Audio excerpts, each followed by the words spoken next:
नमस्कार, स्वागत है आप सभी का। मैं हूं आपके साथ कुमार कुणाल धीरज। खबरों की शुरुआत इस वक्त की बड़ी खबर से करते हैं जो उत्तराखंड से आ रही है, जहां उत्तराखंड के मुख्यमंत्री पुष्कर सिंह धामी के निर्देश के बाद शुरू हुए ऑपरेशन कालनेमी में हरिद्वार पुलिस अभियान के तहत कार्रवाई कर रही है। शहर से लेकर देहात तक पुलिस धार्मिक चोला ओढ़ने वाले ठगों और ढोंगी बाबाओं को पकड़ रही है।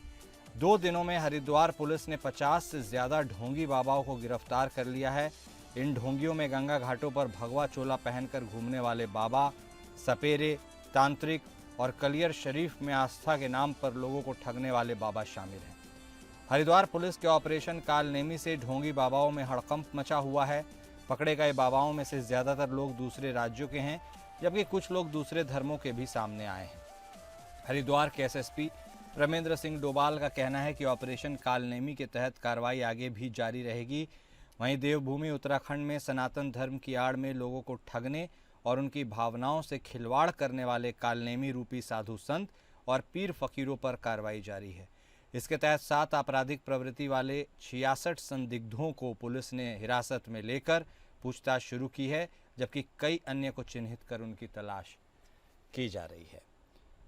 तो ये बड़ी खबर आपको बता रहे हैं उत्तराखंड में ऑपरेशन कालनेमी से जुड़ी हुई, जहां हरिद्वार पुलिस अभियान के तहत कार्रवाई कर रही है और ठगों और ढोंगी बाबाओं को पकड़ने का काम जारी है। हमारे साथ हमारे संवाददाता रितेश वालिया जुड़ गए हैं फोन लाइन पर, उनसे बातचीत करेंगे। रुपेश, जिस तरह से लगातार ऑपरेशन कालनेमी की मारक क्षमता दूर तक जारी है और उत्तराखंड में पुष्कर सिंह धामी के निर्देश का पालन हो रहा है, ऐसे में अभी तक इस पूरे ऑपरेशन को लेकर क्या कुछ जानकारी है आपके पास? क्योंकि इसमें बाबाओं को भी पकड़ा जा रहा है, फकीरों को भी पकड़ा जा रहा है। देखिए कुणाल, कांवड़ यात्रा की शुरुआत में ही मुख्यमंत्री पुष्कर सिंह धामी ने ये घोषणा कर दी थी कि ऑपरेशन कालनेमी इस बार शुरू किया जाएगा, जिसके तहत जो फर्जी बाबा हैं या फर्जी भी पीर फकीर हैं जो कांवड़ यात्रियों को भ्रमित करते हैं, खासकर महिलाएं उनका निशाना रहती हैं, तो ऐसे लोगों पर सख्त कार्रवाई अमल में लाई जाएगी। मुख्यमंत्री घोषणा के बाद यहाँ पर हरिद्वार पुलिस ने ऑपरेशन कालनेमी के तहत जो विभिन्न तीर्थ क्षेत्र हैं वहाँ पर कुछ लोगों को चिन्हित किया है, जिसमें थाना शामपुर क्षेत्र ने करीब 18 लोग चिन्हित किए और उन्हें गिरफ्तार किया गया है। ऐसे ही कलियर क्षेत्र में कुछ लोग चिन्हित किए गए, उन्हें भी गिरफ्तार किया गया है। इसी प्रकार नगर कोतवाली क्षेत्र में, हर की पौड़ी क्षेत्र में भी कुछ लोग चिन्हित करके उनके खिलाफ कार्रवाई अमल में लाई गई है। पिछले 2 दिनों में करीब 5 दर्जन से ज्यादा जो फर्जी बाबा हैं और जो फर्जी पीर फकीर हैं उनके खिलाफ यहाँ कार्रवाई अमल में लाई गई है। पुलिस प्रशासन का साफ उद्देश्य ऑपरेशन कालनेमी के तहत यही है कि किसी भी प्रकार की कांवड़ यात्रा में कोई समस्या ना हो, इसके लिए ये ऑपरेशन चलाया जा रहा है। जो एसएसपी प्रवीण सिंह डोभाल ने साफ साफ कहा है कि कांवड़ यात्रा में किसी भी प्रकार की का विघ्न बर्दाश्त नहीं किया जाएगा। मुख्यमंत्री के साफ निर्देश हैं कि किसी भी प्रकार का विघ्न करने वाले के खिलाफ सख्त से सख्त कार्रवाई यहाँ पर अमल में लाई जाएगी। तो फिलहाल ऑपरेशन कालनेमी के तहत यही सब चल रहा है और ऑपरेशन कालनेमी की घोषणा होते ही संत समाज ने भी मुख्यमंत्री का आभार जताया था और मुख्यमंत्री की घोषणा का स्वागत भी किया था। साथ ही साथ उन्होंने कहा था कि मुख्यमंत्री पुष्कर सिंह धामी ने ऑपरेशन कालनेमी जो लॉन्च किया है, उस ऑपरेशन कालनेमी के तहत जो फर्जी बाबा हैं उन पर कार्रवाई की जाए। ये बहुत ही सही कदम मुख्यमंत्री का, उन्होंने सराहनीय कदम उसे बताया था। ठीक है, बहुत धन्यवाद रुपेश आपका हमारे साथ जुड़ने के लिए, विस्तार से जानकारी देने के लिए। इसी खबर पर हमारे साथ हमारे संवाददाता सतीश कोठारी भी जुड़ चुके हैं, उनसे भी बातचीत करेंगे। सतीश, ऑपरेशन कालनेमी के बारे में चर्चाएं जोर शोर पर हैं, लेकिन किस प्रक्रिया के तहत, कौन सी प्रक्रिया अपनाई जा रही है जिससे ये चिन्हित किया जा रहा है कि ये बाबा ढोंगी है या फिर ये फकीर ढोंगी है? इसके प्रोसेस के बारे में बताइए और अभी तक क्या अपडेट है इस खबर पर, इसके बारे में बताइए। मुख्यमंत्री धामी ने जैसे कांवड़ यात्रा शुरू हुई वैसे मुख्यमंत्री धामी ने एक अभियान शुरू करवाया पुलिस प्रशासन से।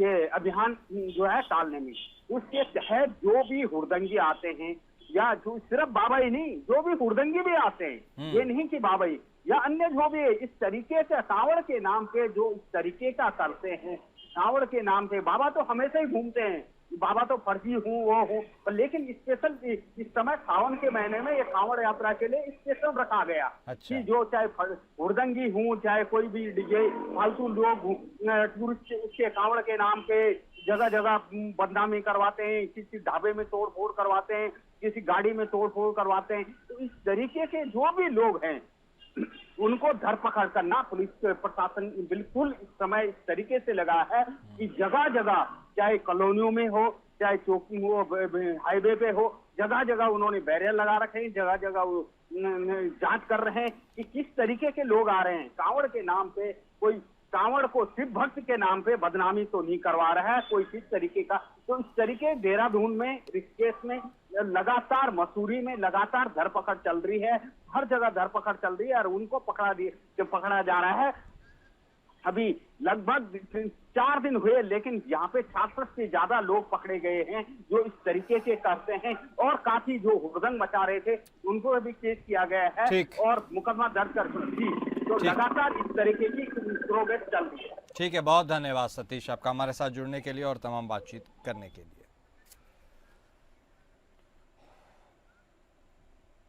उस बीच अगली बड़ी खबर झारखंड से आ रही है, जहां झारखंड पर्यटन से जुड़ी यह खबर है। झारखंड सरकार ने राज्य में पर्यटन को बढ़ावा देने और उसकी ब्रांडिंग को लेकर अपनी कोशिशें तेज कर दी हैं। इसी क्रम में राज्य के खेल और पर्यटन मंत्री सुदिव्य कुमार सोनू ने शनिवार को भारतीय क्रिकेट टीम के पूर्व कप्तान और झारखंड के गौरव महेंद्र सिंह धोनी से रांची में मुलाकात की। इस मुलाकात को काफी अहम माना जा रहा है, जिसे खेल और पर्यटन के क्षेत्र में एक नई दिशा देने वाला कदम बताया जा रहा है। इस मुलाकात की तस्वीरें खुद मंत्री ने सोशल मीडिया पर साझा की और लिखा, आज झारखंड के गौरव भारतीय क्रिकेट टीम के पूर्व कप्तान महेंद्र सिंह धोनी जी से मुलाकात हुई। इस दौरान राज्य में पर्यटन और खेल गतिविधियों के विकास को लेकर सकारात्मक चर्चा हुई। मुझे पूर्ण विश्वास है कि झारखंड में खेल और पर्यटन को नई ऊंचाइयों तक पहुंचाने में धोनी जी का सहयोग राज्य सरकार को प्राप्त होगा। उनकी विशेषज्ञता और अनुभव निश्चित रूप से इन क्षेत्र में विकास को गति प्रदान करेगी। मुलाकात के बाद यह चर्चा तेज हो गई है कि धोनी को झारखंड टूरिज्म का ब्रांड एम्बेसडर बनाया जा सकता है।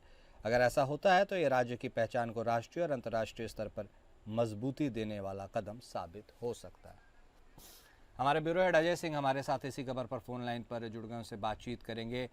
जी अजय, यूँ तो महेंद्र सिंह धोनी से मुलाकातों का दौर तमाम मंत्रियों और वरिष्ठ अधिकारियों का होते रहता है, क्योंकि वो रांची में विचरण भी करते ही रहते हैं। ऐसे में खेल मंत्री से उनकी यह मुलाकात क्यों है खास, और इससे झारखंड को क्या आशा है? देखिए कुणाल, जो है वो जो है जो झारखंड के जो महेंद्र सिंह धोनी है, यानी जो भारतीय क्रिकेट कप्तान, जो पूर्व क्रिकेट कप्तान रहे हैं, उनका जो है झारखंड से विशेष लगाव रहा है। खास करके शिक्षा दीक्षा चूंकि उनकी यहीं से हुई है, यहीं से स्कूलिंग हुई है, तो लगातार वो आते रहते हैं। लेकिन इस बार का जो है, चूंकि इस बार जो है वो है उनका झारखंड के जो खेल मंत्री हैं, नगर विकास मंत्री हैं सुदीव्य कुमार, उनसे खास मुलाकात की है। और उनमें उनके साथ एक जो है अभी जेसीए के जो क्रिकेट एसोसिएशन के जो नए जो सचिव बने हैं, यानी अजय नाथ शाहदेव, वो उनसे भी वो दोनों साथ में ही थे। तो जो कि इसके पहले जो है अमिताभ चौधरी हुआ करते थे, अब उनकी जो इस बार जो चुनाव हुआ है, उस चुनाव में अजय नाथ शाहदेव जो जीत कर आए हैं, तो इन दोनों के जो मुलाकात हुई है, तो ये कयास लगाए जा रहे हैं कि झारखंड के जो पर्यटन के लिए जो ब्रांड एम्बेसडर होंगे ये महेंद्र सिंह धोनी ही होंगे। एक चीज और जो बात जो खुलकर आ रही है, क्योंकि देखिए अमिताभ चौधरी के गुजर जाने के बाद जो है झारखंड में ये जो झारखंड का जो क्रिकेट एसोसिएशन है जेसीए में, यहाँ कोई बड़ा क्रिकेट टूर्नामेंट नहीं हुआ है। तो इसके लिए जो है लगातार जो है प्रयास किया जा रहा था, और इस बार जो है उनके यही सानिध्य में रहे थे, अमिताभ चौधरी के सानिध्य में रहे थे अजय नाथ शाहदेव। वो जो चुनाव जब जीते हैं, तो वो चुनाव जीत करके और खास करके झारखंड के मंत्रियों के साथ मिलजुल कर कल जो है जो उनकी जब मुलाकात हुई है, तो इससे जो है इस बात से पुख्ता लग रहे हैं कि कहीं न कहीं जो है महेंद्र सिंह धोनी से मिलने के बाद भी जो है वो झारखंड के मंत्रियों के साथ, मतलब जो दो मंत्री उनके साथ मिले थे, तो उनका जो बॉडी लैंग्वेज था उससे ये समझ में आ रहा था कि ठीक है, उनके साथ सहमति बन गई। ठीक है, बहुत धन्यवाद आपका हमारे साथ जुड़ने के लिए और इस पूरे मुलाकात के बारे में हमारे दर्शकों को बताने के लिए। और इस बीच अगली बड़ी खबर मध्य प्रदेश से आ रही है, जहां मध्य प्रदेश के मुख्यमंत्री मोहन यादव ने ऐलान किया है कि राज्य सरकार द्वारा संचालित लाडली बहना योजना के करीब 1.27 करोड़ लाभार्थी महिलाओं को राखी उपहार के रूप में 250 रुपये मिलेंगे और अक्टूबर से उनकी मासिक सहायता राशि बढ़ाकर 1500 रुपये कर दी जाएगी। लाडली बहनों को योजना के तहत मिलने वाले प्रतिमाह 1250 रुपये में 250 रुपये अतिरिक्त देने की घोषणा करते हुए सीएम मोहन ने कहा, रक्षाबंधन का त्यौहार भाई बहन के बीच अटूट प्रेम का प्रतीक है। चूँकि 9 अगस्त को राखी है और भाइयों के लिए अपनी बहनों को उपहार देना उचित है। सीएम मोहन गृह जिले उज्जैन के नलवा गांव में आयोजित एक राज्य स्तरीय कार्यक्रम में बोल रहे थे। विभिन्न योजनाओं के लाभार्थियों को वित्तीय सहायता भी वितरित की गई और इसी दौरान लाडली बहनों के खाते में जुलाई महीने की किश्त जारी करते हुए यह ऐलान किया गया। तो मध्य प्रदेश से यह खबर आपको बता रहे हैं, जहां रक्षाबंधन को लेकर सीएम ने ऐलान किया है कि 250 रुपये गिफ्ट के तौर पर लाडली बहनों को दिए जाएंगे। इसी खबर पर और ज़्यादा जानकारी लेने के लिए रुख करेंगे हमारे संवाददाता संतोष सिंह का। वो फोन लाइन पर हमारे साथ जुड़ गए हैं। संतोष, लाडली बहना योजना खासकर काफ़ी चर्चा में रही है तब से, जब से महाराष्ट्र में भी इसकी गूंज, इसी तरह की योजना की गूंज सुनाई देने लगी है। लेकिन यह भी कहा जा रहा था कभी पैसे बढ़ा दिए जाते हैं, जितना बोला जाता है उतना नहीं दिया जाता है, फिर घटा दिए जाते हैं। ऐसे में क्या 250 रुपये के गिफ्ट से वहाँ की बहनें खुश हो जाएंगी? क्या है पूरा अपडेट? हाँ, देखिए कुणाल, बिल्कुल जिस तरीके से ये योजना वर्तमान के मुख्यमंत्री शिवराज सिंह चौहान लेके आए थे, वो भी विधानसभा चुनाव 2023 के पहले लाडली बहना योजना लागू की गई थी। और जब से ही ये निरंतर ये योजना चल रही है और कई राज्यों ने इसी लाडली बहना योजना को देखते हुए कई जगह इसी तरह की योजनाओं को लागू किया गया है। फिलहाल मोहन यादव ने ये ऐलान किया है कि आने वाला जो त्योहार है, रक्षाबंधन का त्योहार है, जिसमें भाई और बहन का अटूट खास त्योहार माना जाता है, इसको मद्देनजर रखते हुए 250 रुपये अतिरिक्त राशि देने की बात कही है। वहीं इसके पहले भी रक्षाबंधन के त्योहार में शिवराज सिंह ने भी 250 रुपये अधिक की राशि महिलाओं को दी थी, जिसमें त्योहार के अच्छे से मना सकें, ऐसा सरकार का मानना है, मुख्यमंत्री का मानना है।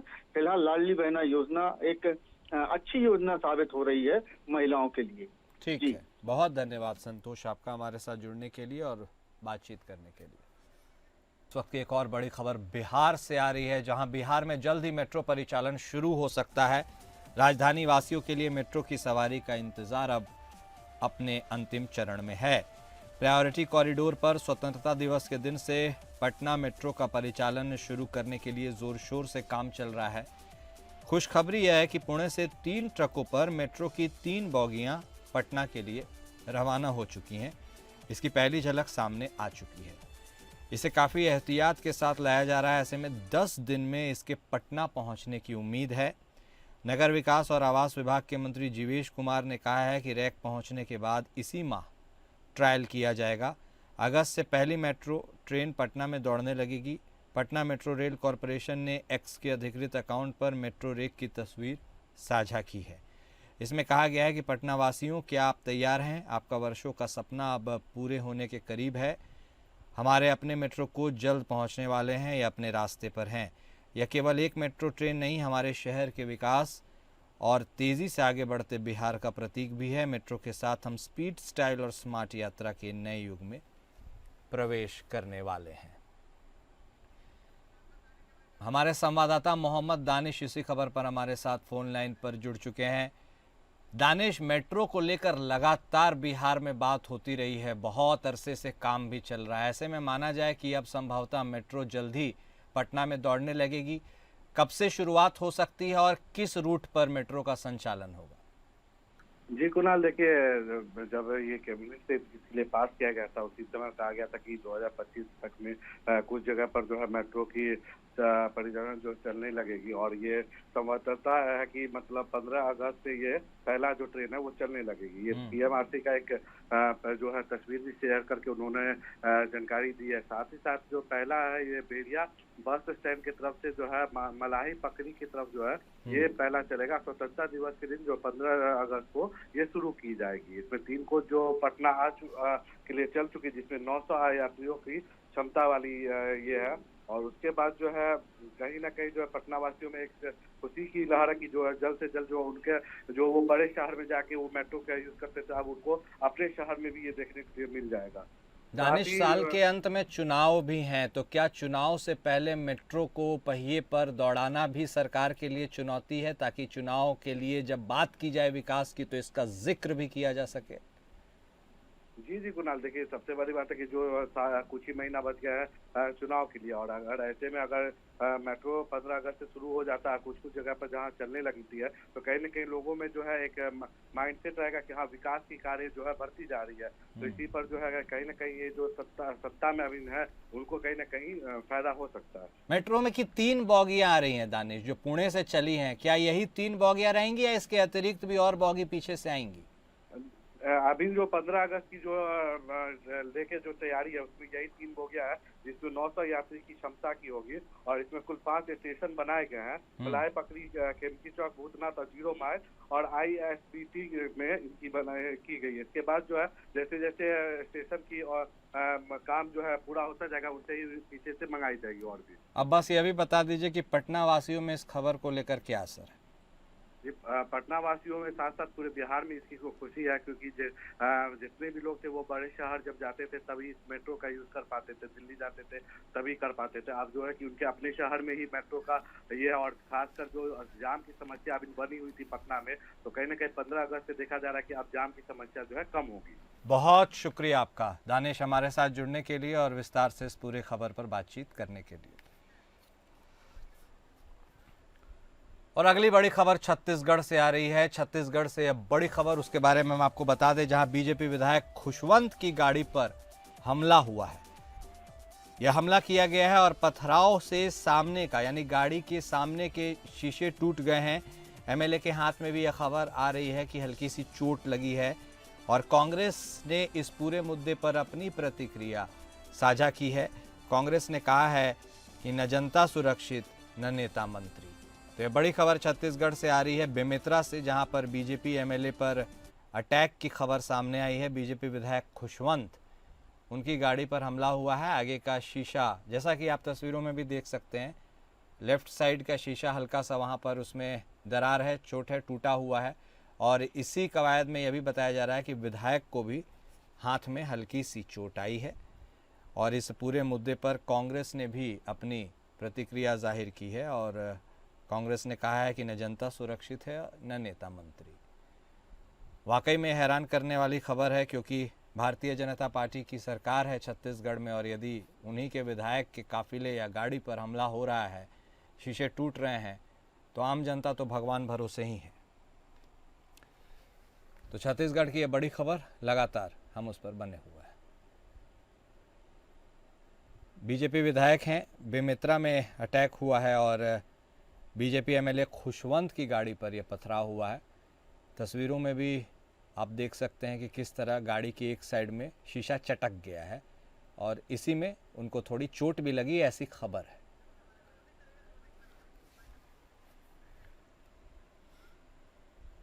और फिलहाल इस बुलेटिन में अभी के लिए बस इतना ही। नमस्कार।